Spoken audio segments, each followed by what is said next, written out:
Signal warrants 1, 2, 3, 4, yeah? 8-hour warrant, 4-hour warrant, peak hour warrant, pedestrian warrant, right? This is warrant 5, school crossing. So you have to be within a school crossing area intended to assist school children where it's needed. The signal shall be considered with a number of adequate gaps, right? That's gaps that are big enough for a school child to cross the street. And the traffic steam during the period when school children are using the crossing is less than the number of minutes in the same period. So if the school crossing is active for 30 minutes before school starts, there has to be 30 acceptable gaps, right? And an acceptable gap is acceptable and gappy. Engineering judgment. How long does it take a school child to cross the street safely without like worrying? 30 seconds. Well, depends on how long the street is. And depends on how old the school child is. If it's a high school, he's 14, he can probably walk at a regular rate. But if we're talking elementary school where there's kindergartners, well, they're probably a little slower. Ish. Engineering judgment. Okay? Using crossing less than the number of minutes in the same period, and there are a minimum of 20 school children during the highest crossing hour. There has to be at least 20, or else it's a non-starter. Consideration should be given to other remedial measures, such as a warning sign, flashers, school speed zone, crossing guards, and grade separation. Right?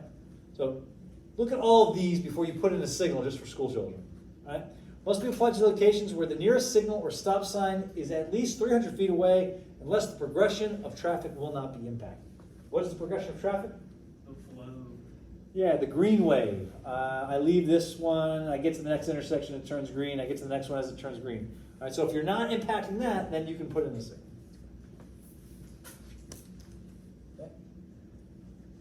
All right, coordinated systems. So this is like, I have this green progression, and then I have a stop sign right in the middle, which is kind of messing everything up. So I'm just going to signalize that one to help with the flow of traffic.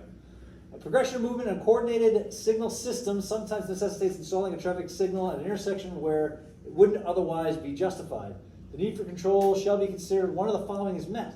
Condition A, the one-way street or a street that has traffic predominantly in one direction, the adjacent traffic control signals are so far apart that they do not provide the necessary degree of platooning. Necessary degree of platooning. Okay, so this goes back to, all right, we're all stopped at a traffic light. All right, and then the traffic light turns green. Well, how about this? We're all on the road, we're all driving. We come to a traffic light, so then we all clump up together as the front car waits. The light goes green, and then we all leave. And we all kind of leave in a group. Yeah? That's called a platoon. And platoons are really great for traffic engineering because if we design for that platoon of cars to move through the system, to move through the network, right? But the longer the distance between the intersections, the more that platoon seems to spread out.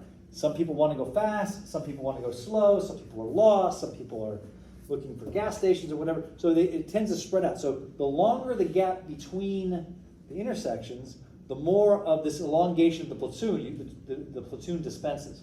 So what this is saying is that you can put in a signal to clump them all up again, right? You don't want them to spread out. You want them to clump up because when you clump them, then you can actually increase the capacity of the corridor by decreasing the capacity of the actual intersection. You clump them all up and you let them, then they spread out, then you clump them all up again and you spread them out, right? So one-way street or street with prominently one traffic, the adjacent traffic control signals are so far apart, the signals are so far apart that they do not provide the necessary degree of platooning or clumping. I like clumping, but platooning is the actual word. Yeah. All right. On a two-way street, adjacent traffic control signals do not provide the necessary degree of platooning, and the proposed or adjacent signals will collectively provide a progressive operation. So that is, it will help synchronize the corridor.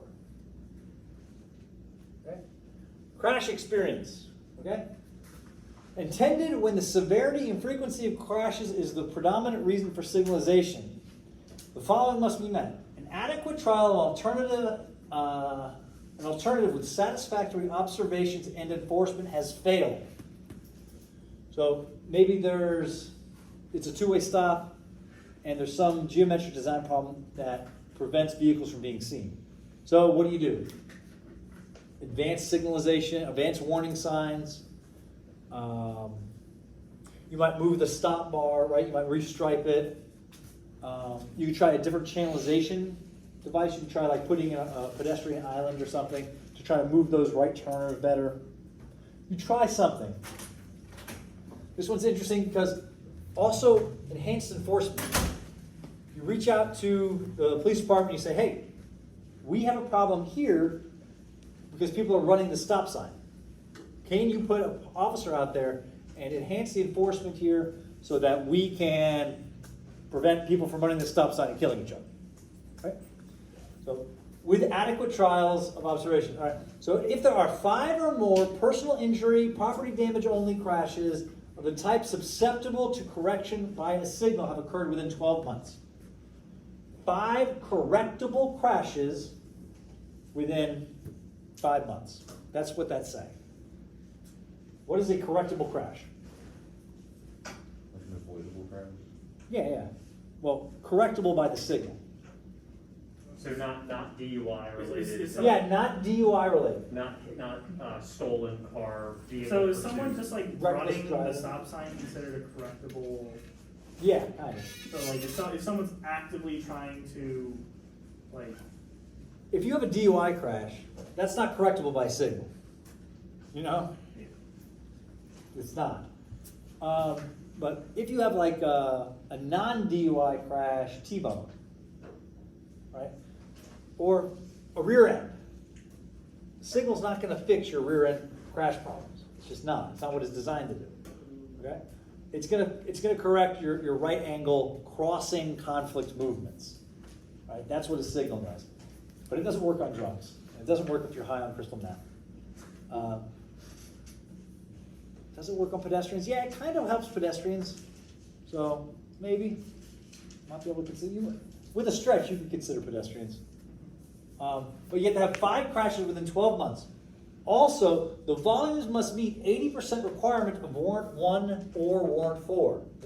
So Warrant 1 is the 8-hour warrant, and Warrant 4 is a pedestrian warrant. Yeah. So correctable crashes, Warrant 1 or Warrant 4. 80% of it. That make sense? Okay. Roadway network. All right. Intended to encourage concentration and organization of traffic flow, the signal shall be considered if the engineering study finds that common intersections of 2 or more major routes meet at A or B. Condition A. Intersection has or will soon have 1,000 vehicles per hour during the peak and is projected to meet Warrant 1, 2, or 3 in the next 5 years. You can think about it this way. It's going to meet one of the traffic volume warrants in the next 5 years, right? B, intersection has or will soon have 1,000 vehicles per hour of any 5 hours of a non-normal business day. Saturday, Sunday, holidays, right? So this is going to meet the warrant within the next 5 years. This one is by the beach, right? And it's not meeting an 8-hour warrant because travel to the beach doesn't follow on an AM peak AM schedule, right? Travel to the beach peaks around like 11 o'clock, right?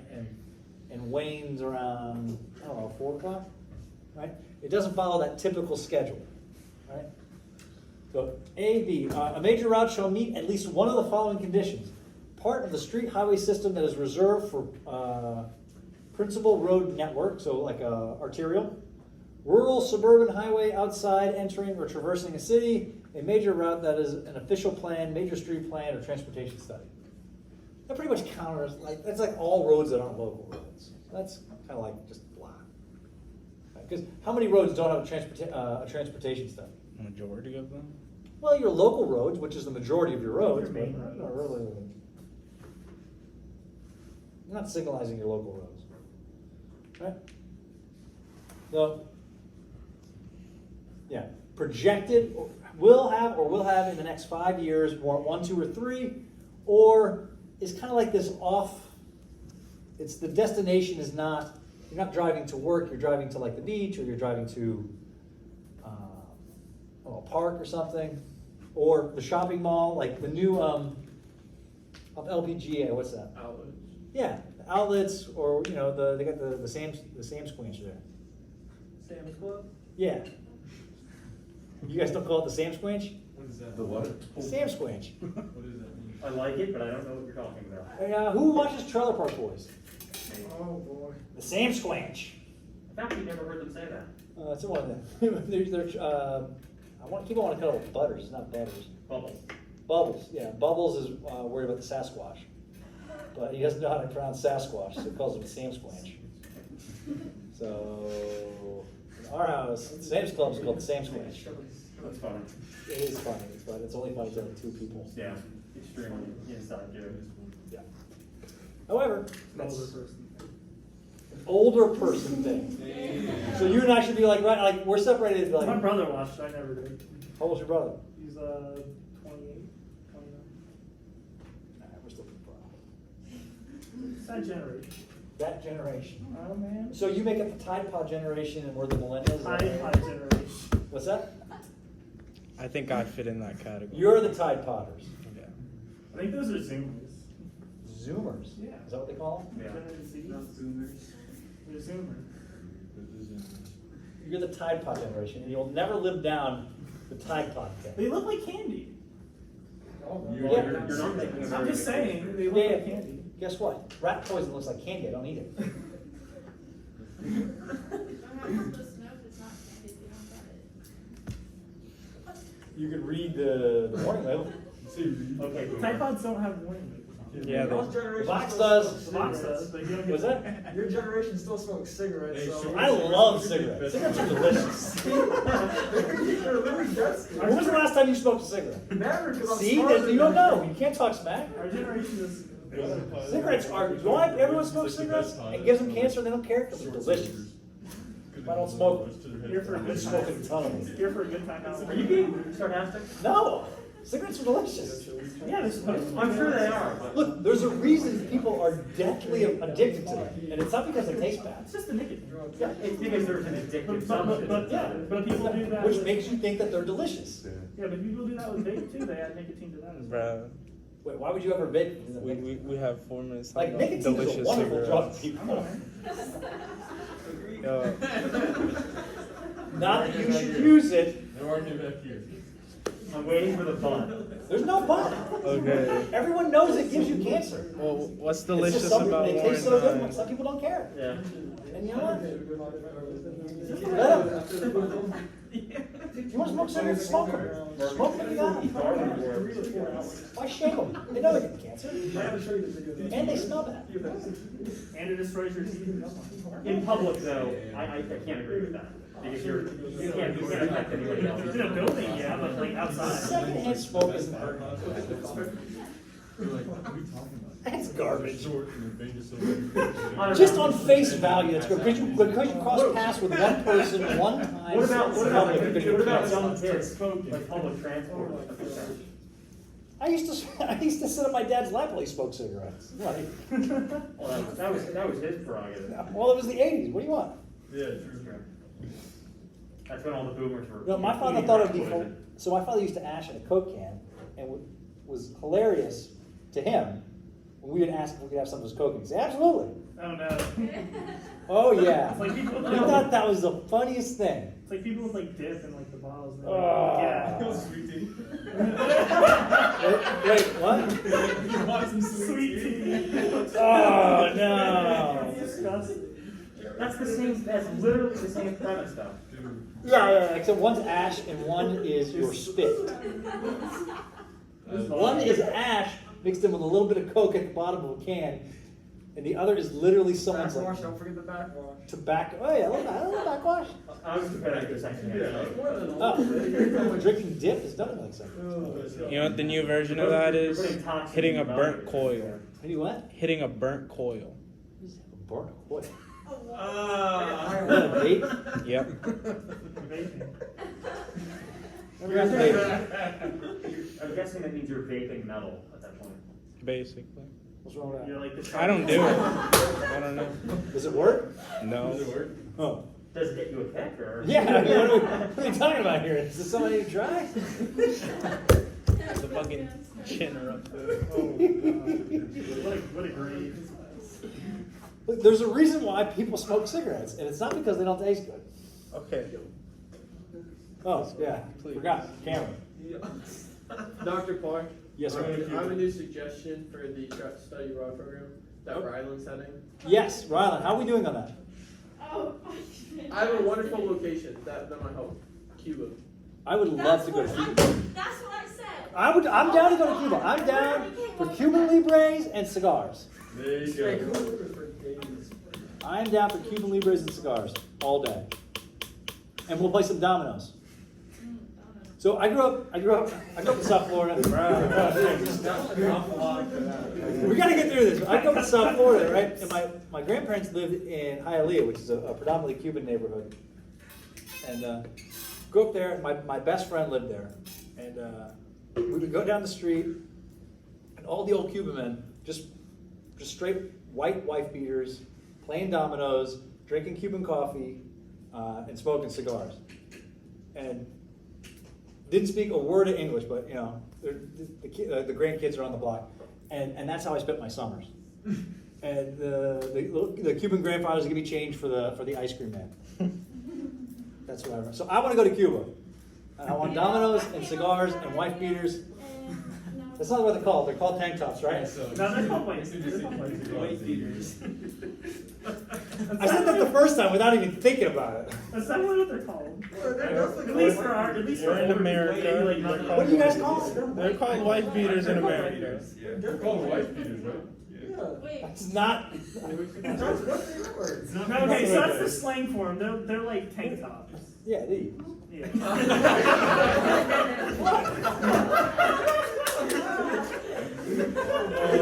It completely skipped my mind that might be offensive.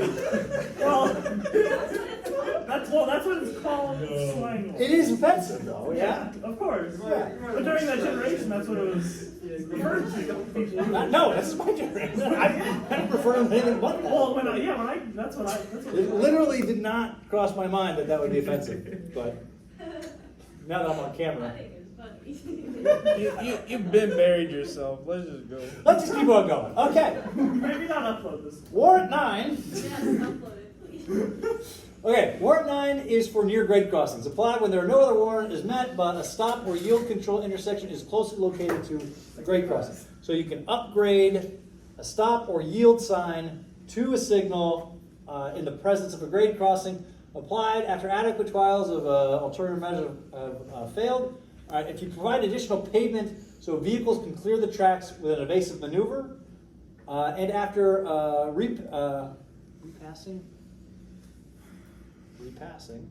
I don't know what repassing is. The stop control to make the approach. Oh, restriping the stop control to make the approach across the tracks nonstop. So the idea is that we have a signal is here, or an intersection is here, and there's a grade crossing. Signal is here. And there is a grade crossing here.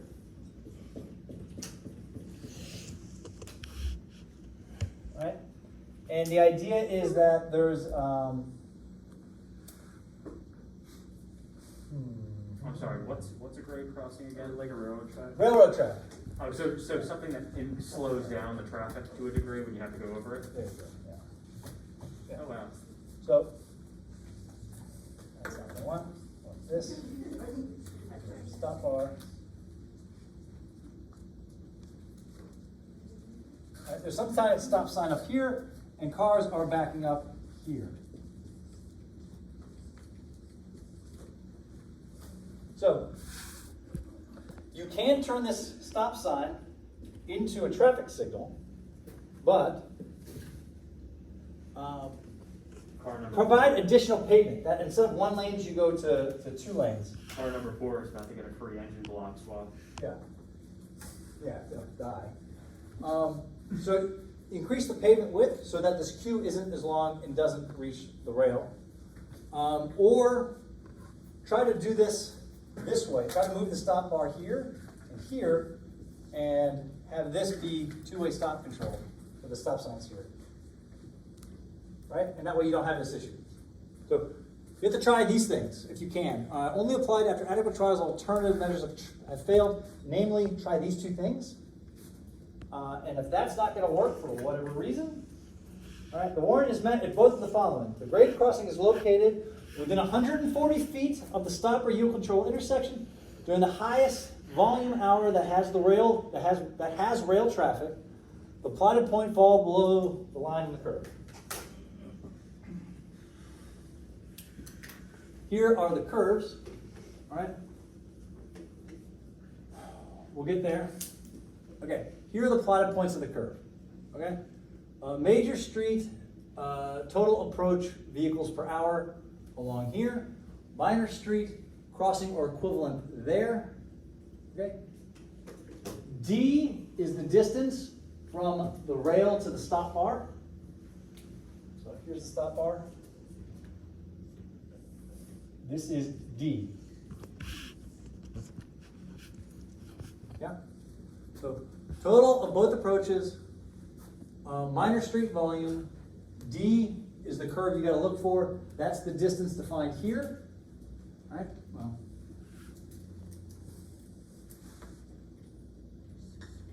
Here to here is 6 feet. And then is D. That's what that looks like, yeah? So, this is, one of these has got to be for a higher speed. 25 vehicles per hour applied to the lower threshold volume. Vehicles per hour after adequate trials. For the number of Oh, 2 or more approaches. One approach and 2 approach. Okay? Then we have other measures here. All right? Rail traffic. So this is the adjustment for the daily frequency of rail traffic. So rail traffic per day, and then adjustment factor. What's that adjustment factor applied to? That's got to be applied to the volume. Yeah. So rail traffic 1 per day, you can have an adjustment factor. It's applied to the volume, right? Yeah. We'll check that. That applies to the volume, right? And then adjustment factor per percent of tractor trailers. So that's the percent of large trucks that you would have on here, right? 0 to 2.5%, D is less than 70%. Apply adjustment factor of here, D is more than 75%. No, this is got to apply to D. These will have to apply to D, okay? Those all apply to D. So if you have a bunch of tractor trailers, right, you would have to find your adjustment factor and increase the D that you're calculating, right?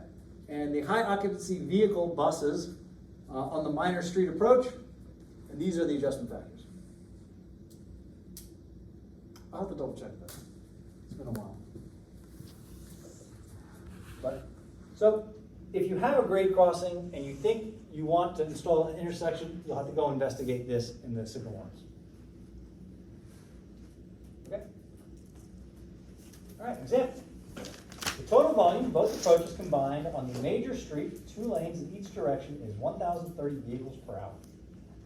From figure 4C3 MUTCD, corresponding point of the curve for the 2-lane major intersection, 1-lane minor street high volume approach is this.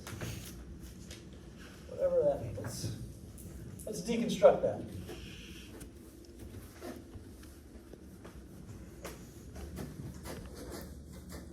Okay.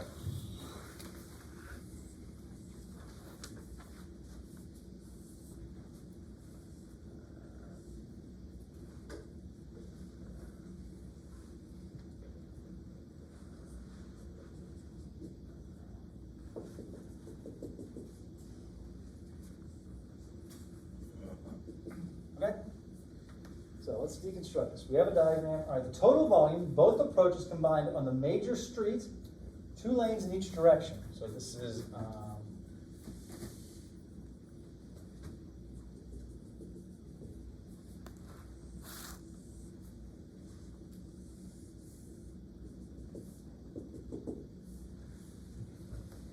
total volume on the major street, 2 lanes in each direction, is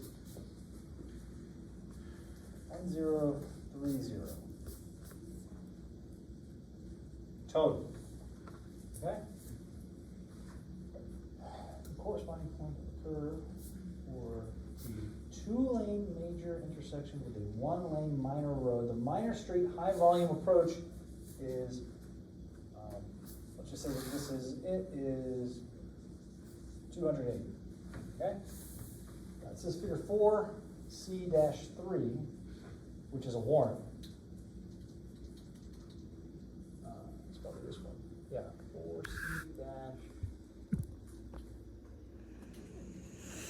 4C-3. Okay, so this is the single hour peak hour warrant, right? So it's giving us the peak hour information, and it's asking us if we meet the METCD requirements. Or it's actually asking for the plot on the curve. So we have 2 or more lanes on the major street and 1 lane on the minor street.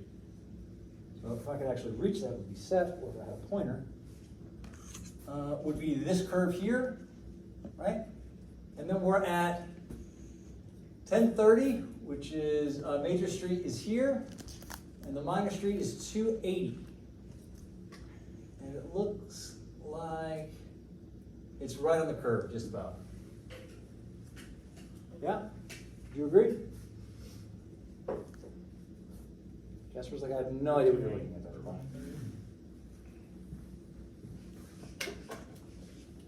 About like 190.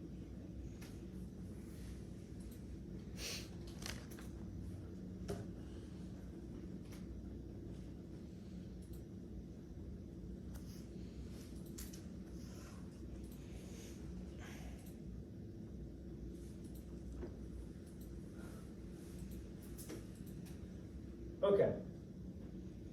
So we understand that this is the one we're looking at, yeah? Mm-hmm. Okay? We understand that the total of the major approach is here.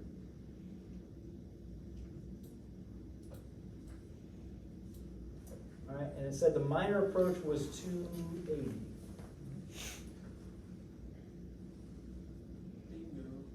Yeah. The question is, does this fall above the line? I'd say it pretty much falls on the line, yeah? That's about at it. Yeah.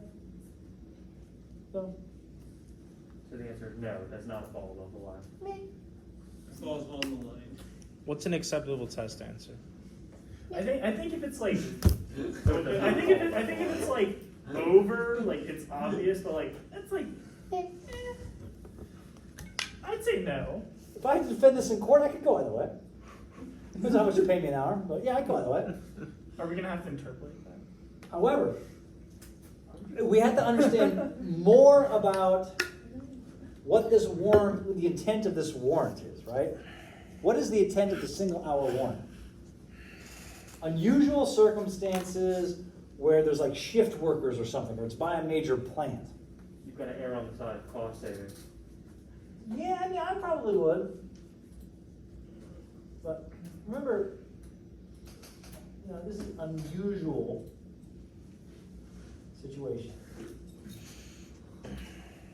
So, Would you just say- warrant 3 is used when undue delay in entering or crossing a major street shall apply only to unusual cases of such high occupancy vehicle facilities attract and discharge a large number of vehicles over a short time.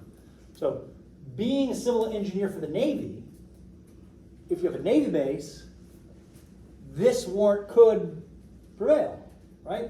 A Navy base is an unusual circumstance where you have large vehicle facilities, people coming in and out of the base. You also have people going through security checkpoints. It's a little weird. So, maybe, but generally I would probably say no. You know, whether that meets the warrant or not. But you can make a case either way. Right? Here's the next one. Okay. Determine whether the conditions of an intersection warrant installing a traffic signal. The 2 minor street crosses a 4-lane major street.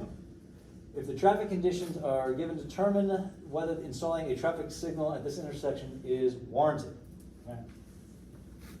So what do we have? A 2-lane major street cross. 2-lane minor street crosses a 4-lane, so it's still this. So this is our condition.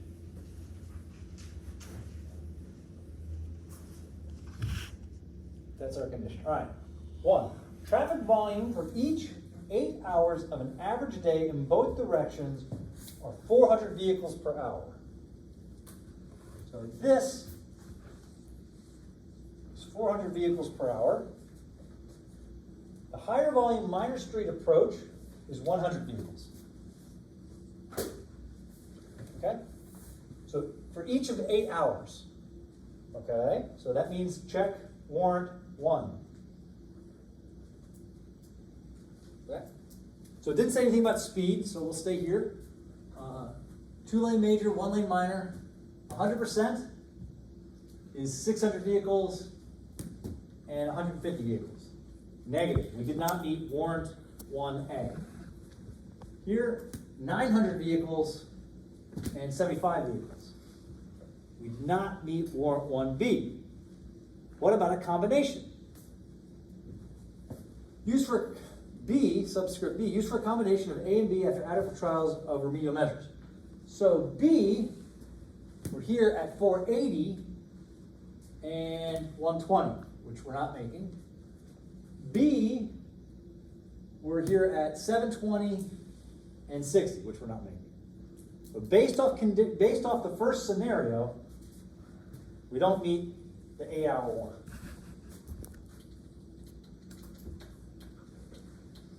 Okay? The 85th percentile speed is 40 miles per hour of the major street. Okay? Well, what's that say? Go back to the 8-hour warrant. 43 miles per hour. All right? So, C may be used where the major street approach exceeds 40 miles per hour at an isolated or in an isolated community of a population less than 10,000. So that means now C applies. And we can check C. C is 420 and 105. We're not making it. C is 630 and 53. Also not making it.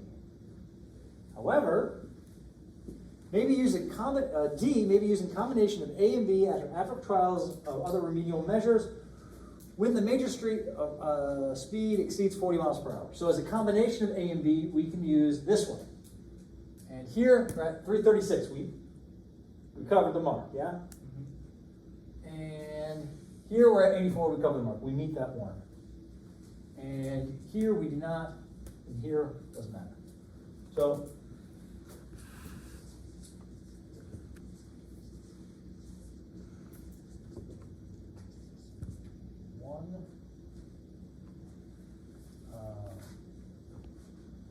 each more 1, I guess we'll say subscript D,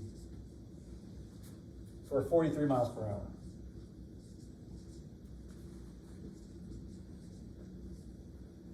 Miles per hour combination. Okay?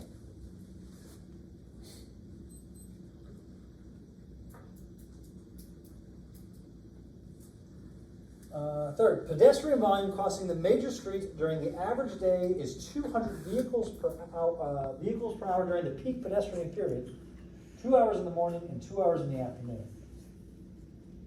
So, 200 pedestrians per hour. 200 peds per hour.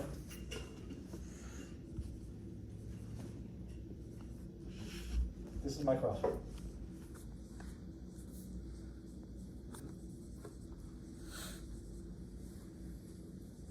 That's my crosswalk. So we have 200 peds per hour for 4 hours.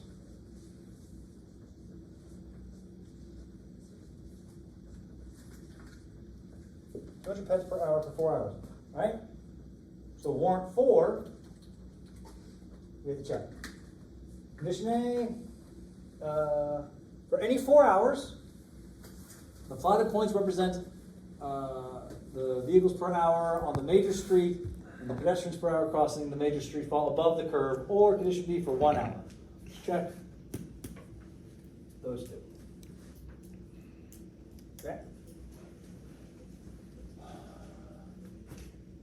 4 hours. We said, what is it, 200? So the major street volume is 400.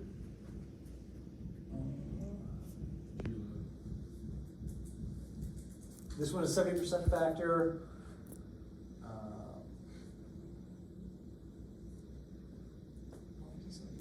That's for speed, right? Yeah. Well, let's check this one first. We're doing peak hour. Yeah. No, we have 4 hours here.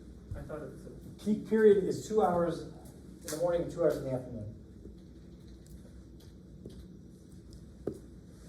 The pedestrian volume crossing the major street during the average day is 200 pedestrians per hour during peak pedestrian periods, 2 hours in the morning and 2 hours in the afternoon, so it's for 4 hours.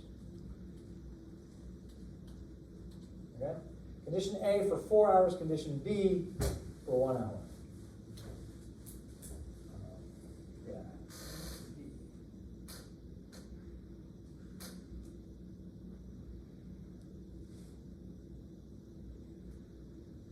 So the right is peak hour. That's really 4 hours, yeah. And with 73, so this one applies to a 70% reduction because of the speed. So without the speed consideration of 43 miles per hour, we would use this one and we would not meet the warrant. But here we go to 400 and 200. We're not meeting it. We're falling below the line. Yes? I'm sorry, I missed it. Why were you just 70% factor? Because the speed is 43 miles per hour. So we use the 70% factor for when the speed is below, when the speed's above 40 miles an hour. Okay. Yeah. Just like we did it in the 8-hour warrant. The 70% factor is used. Okay, so we're at 400, and we come up to 200. We're under the curve. We say no go. Okay? And over here, we go to 400. We go to 200. We're under the curve. No go. So it doesn't meet that one. Okay. However, even if it did meet the warrant, it would still have to meet the other things.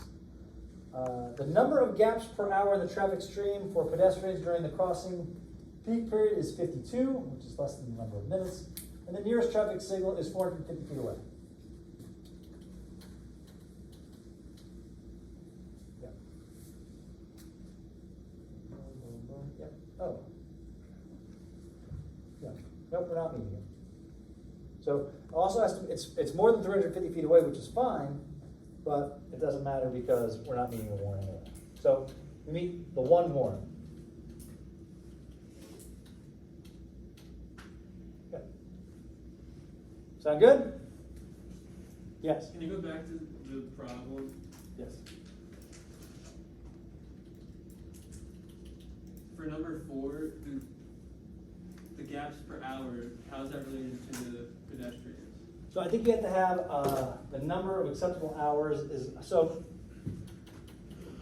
the number of acceptable gaps has to be the number of minutes in the hour for school children. But we're not dealing with school children, Okay. right?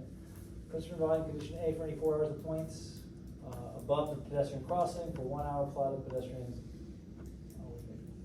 Yeah. So if we go to school crossings, then the number of gaps matter. Okay. So in this case, it doesn't matter, we don't have to worry about it? Yeah, because they're not school children. Okay, so we only factor that for school children? Yeah. Before we just skip. Okay. And that's why you would install a traffic signal. Now let's talk about the different kinds of traffic signals. Sound good? All right. We have a pre-timed fixed signal. It's just like an egg timer. It repeats the same thing over and over again. That's not to say that you can't change the signal timing plan. That is, you can have a pre-timed controller that repeats the same thing between 6 a.m. and 9 a.m., and then you can change that plan to a midday between 9 a.m. and 3 p.m., and then you can switch back to a PM peak, right? So it's not the same signal plan every time, but it's not demand-based. It's just a timer. It's just repeating time. Okay? You can have an actuated controller, either a semi-actuated controller or a fully actuated controller. All right? So an actuated controller is demand-specific. it will be responsive to vehicles on the road. So a semi-actuated controller would have actuations on the minor street, so that if the minor street detects that there's a vehicle, it'll service the minor street. But if there's no vehicle detected on the minor street, it won't service the minor street. Or it will service the minor street for a short duration, and then if a vehicle detection is picked up in that short duration, it will extend that duration, right? So if while it's green, a car passes, it will extend it. It will add an additional green, right? Just like logic gates or something. Yeah. It's just like a algorithm, whatever. Give it 3 seconds. If another car happens, give it 3 seconds. And then after you hit so many of those, it's like, all right, give it 1 second. Right? And it'll push out. Fully actuated is when it's on all approaches. So semi-actuated is on the minor approach, where the detectors are on the minor approach, and fully actuated is on all approaches, so that it can extend the green for the major street approach. Okay? And then we have this thing called adaptive controls. And adaptive controls are like smart controls. So really on a corridor, you would have the cycle length fixed. That is, the duration for which all the signal faces are served, all the movements are served, is repeating. It's fixed in time. You're just cutting up the pie differently. You're not changing the size of the pie. This direction is getting this slice this time based off how many cars it's detected. This road is getting this many this time because of how the demand is, but the total cycle length doesn't change, right?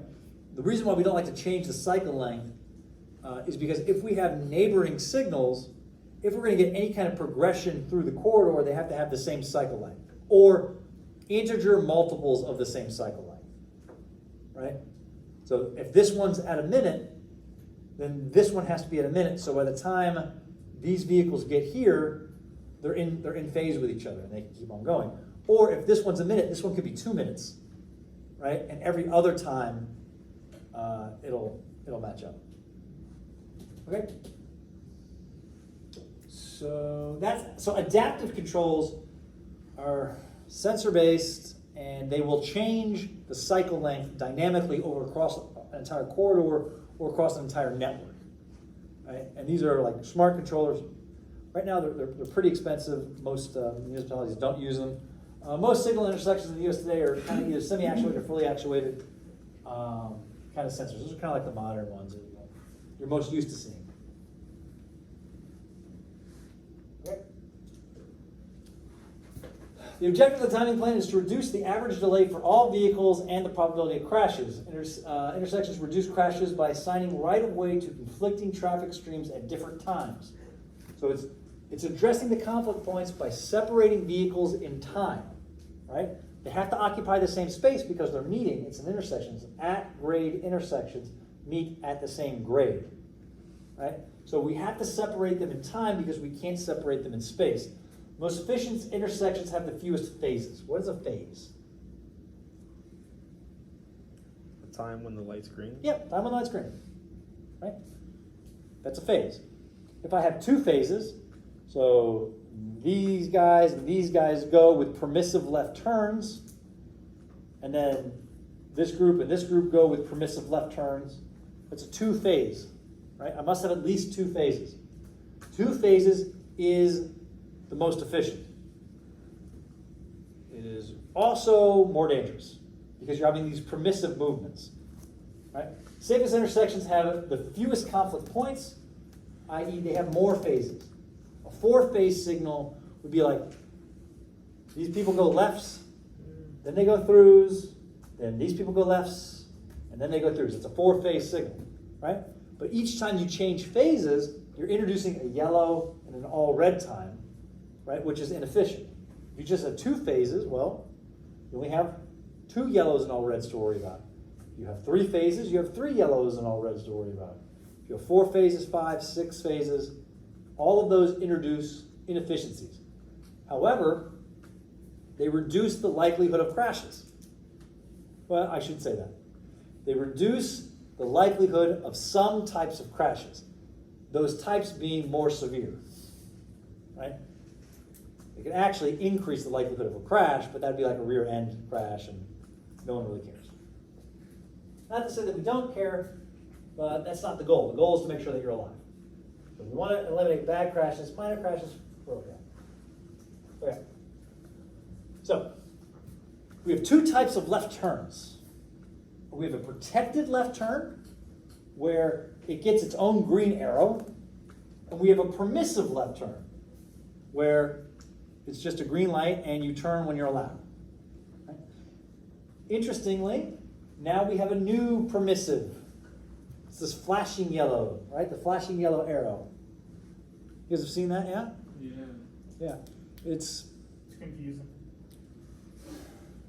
It's new. I think based off of your knowledge of traffic, a common knowledge of traffic, a flashing yellow would indicate that I can go. It's like a yield. It's like a yield, which is, before it was just the green bulb, right? And some people wouldn't go. You sit there and you blast the horn on them. You know what I'm saying? Like you're supposed to pull out into the intersection and make a left turn. Some people don't know how to drive. It's like when you pull out the intersection, sometimes people crossing, turning right, stop, and like, what? Yeah. So Makes me angry. I like it. It's supposedly have been shown to increase the saturation flow rate, which is kind of like the capacity of that movement. It's supposed to increase and prompt people to make permissive left turns. So that's something that's been adopted recently by the MUTCD. 5 years ago, you never saw them. 2 years ago, you probably didn't see them here. First time I saw one, I was in California where they were testing them. So that was pretty cool. It's like you can kind of go here if you want, but you don't have to go. You don't have to go.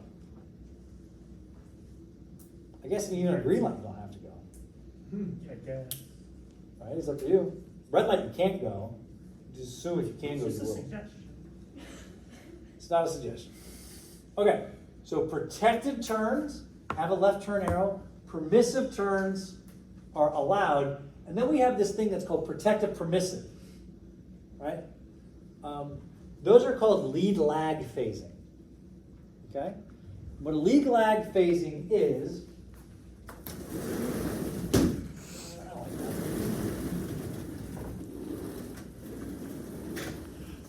lead lag phasing looks like this.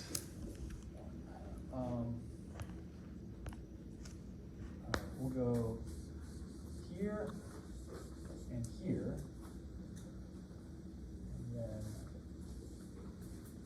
2. We'll go here and here, and then 3 will go here and here. Yeah? So the first phase, one direction goes with its left turn. It's a leading protected left turn. Right? Then you have this phase here where you're both going. Or you can actually have this as well.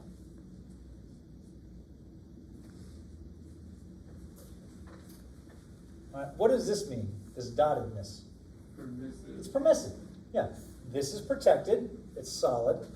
This is permissive. It's allowed. It's permissible. Right? And then, so this will start green in both directions, and then this will turn to a permissive while this direction goes. Then this will phase out to a red, and then this will go with its permissive. And then we have like a fifth phase here, or a fourth phase here, that would be like this, and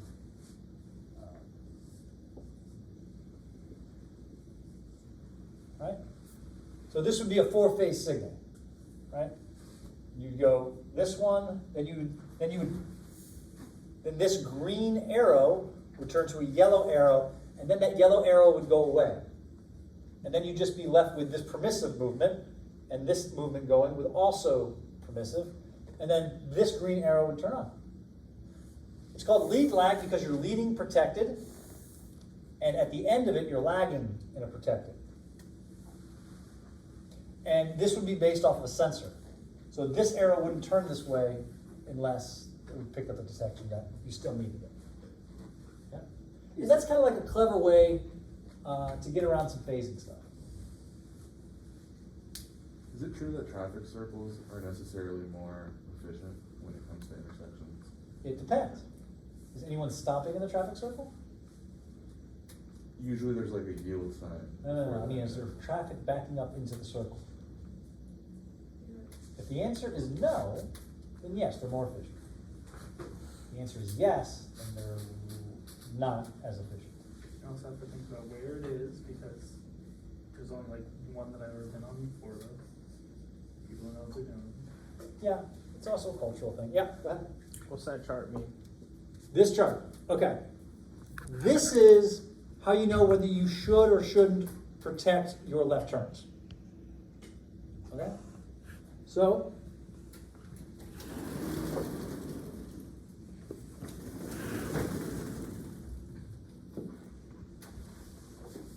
the question is, I want to have an efficient and I want to have a safe and efficient traffic signal.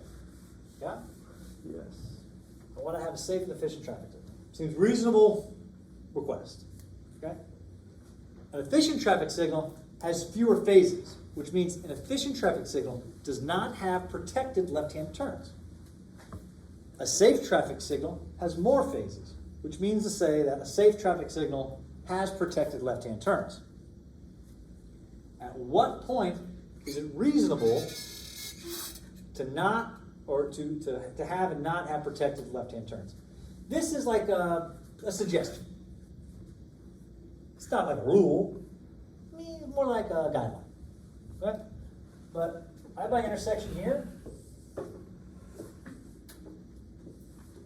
Okay.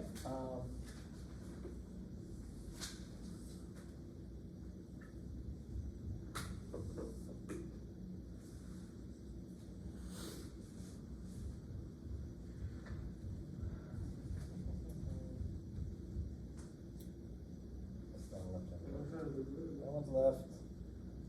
That one's on the wrong side of the road.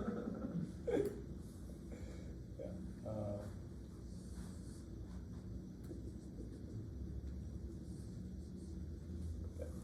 Okay.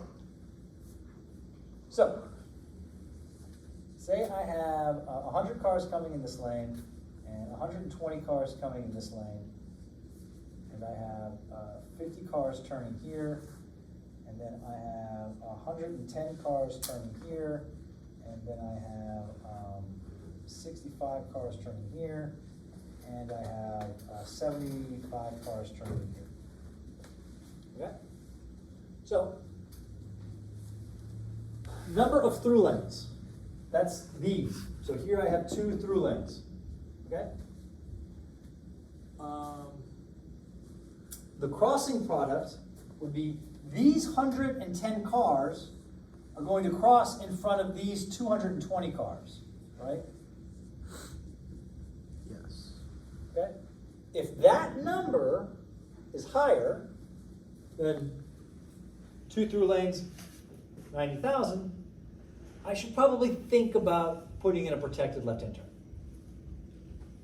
Yeah, seems reasonable. If I had 3, then that crossing product would have to be here, and if I had 1, that crossing product would have to be here. Okay, what's this equal? 220 times 110?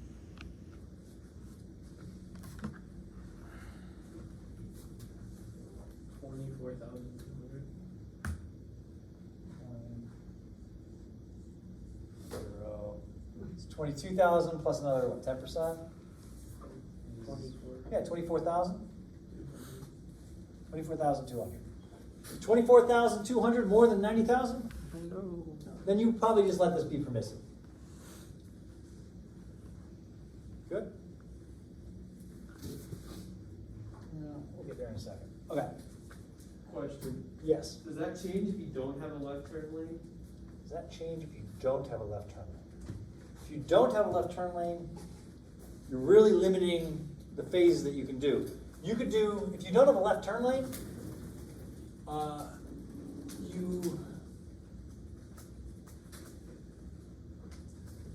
Because I know You there's can't do this. Like if you have, so you can, if you don't have a left-hand turn lane, you can still have protected left-hand turns, but you're left with a signal phase that looks kind of funky. Not funky, it's just different. So, what happens if I don't have left-hand turn lane? If I don't have left-hand turn phase? If I don't have a left-hand turn ramp? Or, you're gonna have like a shock wave going back in that left. well, yeah, someone's gonna stop here and want to turn. And if there's cars here, they're just gonna back up all these cars because there's nowhere to dump them off on. That doesn't mean you can't have a left-hand turn, but it just can't be permissive. So what you would have to do is it would have to look like this.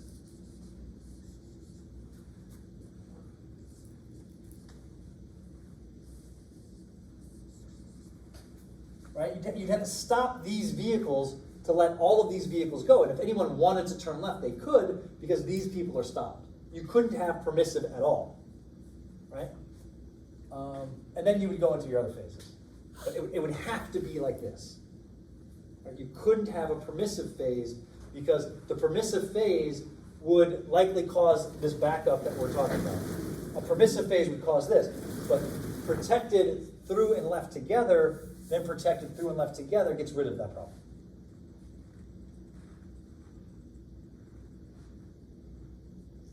These cars are all stopped. These cars are all stopped.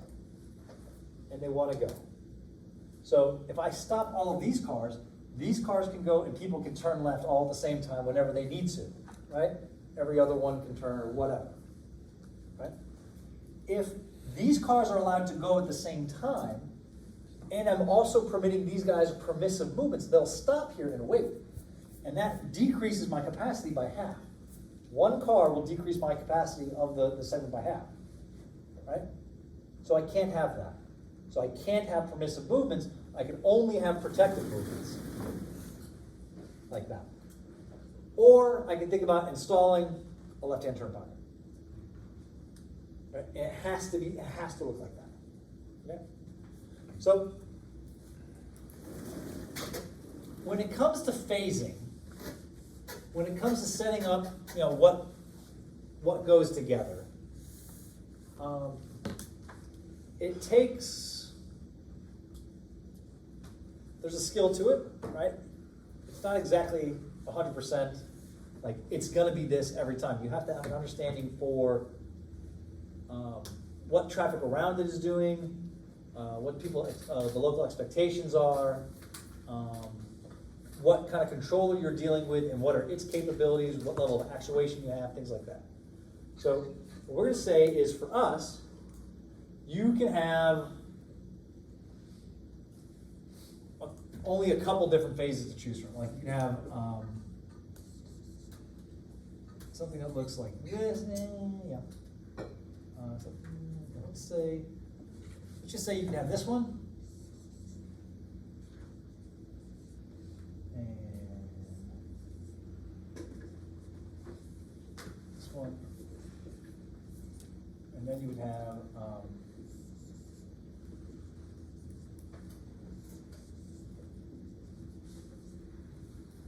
right? You can have that would be a two-phase signal. Yeah?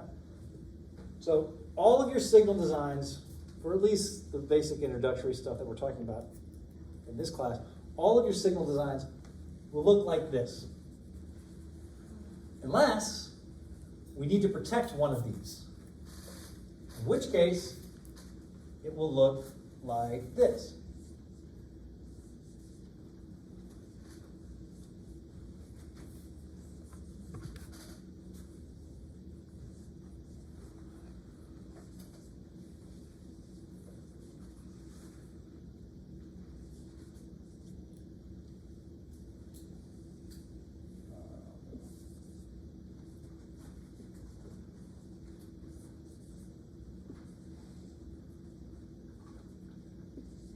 Right?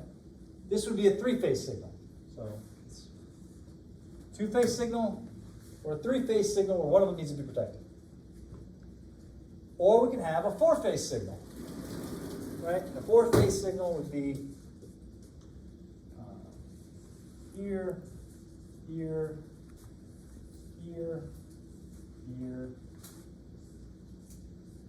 here, here, and here, here.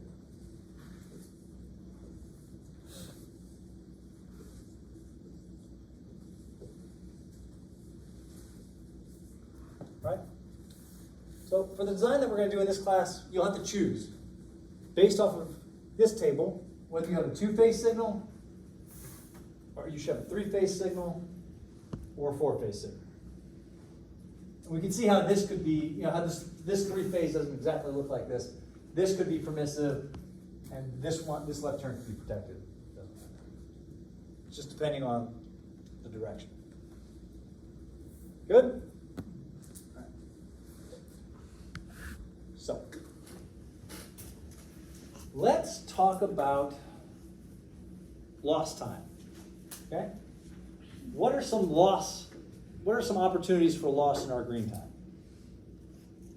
Someone's not paying attention. Someone's not paying attention, right? That's like that's called startup lost time. So you're behind a car and the light turns green and the guy in front of you doesn't move. Right? He's not moving.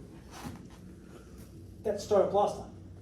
However, you honk at the horn, he wakes up and he goes. However, there's a natural startup loss time to this whole process too. The light turns green, the person goes, right? But I'm not going at full speed yet. I'm starting, the light turns green, perception, reaction, decision, then my car accelerates to speed. And then everybody does that. Yeah, everybody does that. So it's really the first couple of cars, everyone's not moving at full speed, right? Everyone's not, so I'm trying to get to this term saturation flow rate. That's when everyone's moving and the intersection is operating as efficiently as it can operate, right? Ideal conditions. So you have the startup loss time in the beginning where people are accelerating through. Usually by the third or fourth car, that's all worked itself out. We're operating at saturation flow rate by like the fourth car. Fourth car, everyone's moving as fast as they're going to move through this intersection. Right? Then we're moving at saturation flow rate, and then we have another loss time, right? When the signal turns yellow, at some point people stop going. Yeah? And that's going to also introduce a loss time. Right? So what we say is loss time is any time that the phase is not operating at saturation flow rate. Right? This is saturation flow rate, that's what we're operating at, right? Therefore, effective green time is the green time at which the signal is operating at saturation flow rate. Okay? That's how much green time you effectively have to move vehicles. Right? You're not effectively moving vehicles here, and you're not effectively moving vehicles here. It's all your effectiveness. And that's what we're designing for. All right? The yellow time and all red time introduce loss time, and it's called the clearance loss time. This is why we have fewer phases is better. Fewer phases, fewer phase changes. Less lost time. Less loss time. Okay. Some other vocabulary terms. Okay. We have the controller, right? This is the device that changes the signals, changes the lights, right? Device that changes the color indication by the signal, assigns the right of way to a different approach, right? We have an intersection here. The controller is like a box. That's where the guts are, right? The guts and the brains, that's the controller, right? The cycle length, right? That's how long from the start of this green phase all the way to the start of this green phase again. That's the cycle length, it's the total cycle length, right? For us, it's not gonna change.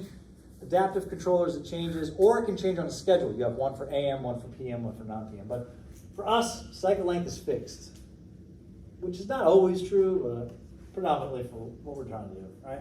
A phase is a part of the cycle length when the light does not change colors. Green phase, red phase, yellow phase, right? So each one of these is a phase, right? While this is going, the light is not changing colors. While this is going, the light is not changing colors. The light's not changing colors during this period. Each one of those is a phase. This is a 2-phase, a 3-phase, and a 4-phase signal. Okay? offset. So if I have a bunch of intersections that are kind of close to each other, I can offset the time, the travel time between them. So a car leaving here arrives at the start of this green time, or an appropriate point in the cycle to adjust the platoon cars. Okay? I have an all red interval. So my light is green, it turns yellow, and then there's like a second there where all the lights are red, right? And that second is put in there so that any car that entered during the yellow can clear the intersection before the opposing direction receives a green light. And then we have the change in clearance interval. That's the yellow time and the red time all together. So the yellow time is kind of like the warning time. It's part of the green phase, but it's the warning signal before it turns red. When we add the all red to the yellow time, it's the change in clearance interval. Okay. We have peak hour factor. Right? We know what peak hour factor is because we covered it at length. Right? Lane groups are one or more lanes of an intersection that have the same green phase. One lane group, two lane group. One lane group, two lane group, three lane groups. Right? So the phase is the time. Right? The phase is the time. The lane groups are how they're actually grouped together. Through and permissive. Through and permissive. Protected left-hand turns. Through movements. Through and permissive. Right? This grouping of movements together into one phase is a lane group. And this grouping of movements into one phase is a lane group. The phase length itself is the time at which this receives a green. Does that make sense? Okay. Saturation flow rate. The flow rate of a lane group if it receives a green for an entire hour. It's a flow rate. Kind of think of it as capacity. Okay. We will pick up here next class.